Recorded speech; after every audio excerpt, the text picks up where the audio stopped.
నింద, నిత్యము అవమానం, ఇవి మనకు అనుభవం.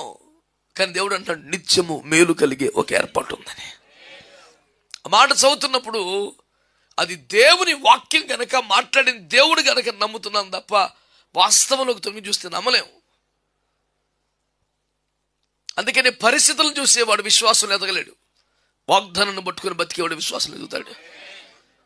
పరిస్థితులు చూస్తే అబ్బో అలాగ అంటారు ఏదో మనల్ని ఓదార్చడానికి, కానీ నాకు తెలుసు కదా బాధపడేది నేను అనిపిస్తుంది మనకి.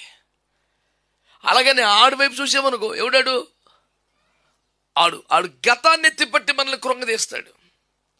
నేను ఎప్పుడూ ఈ మాట గత అనేక సంవత్సరాలుగా ప్రచారం చేస్తున్నాను, మీకు కూడా చెప్తున్నాను మరలా. గతాన్ని బట్టి కృంగదీసేవాడు శత్రువు, వర్తమానాన్ని బట్టి కృంగిపోయేవాడు అవిశ్వాసి, అల్పవిశ్వాసి. అంటే పరిస్థితులను చూసి ఏముందలేండి అలాగే మాట్లాడతారు.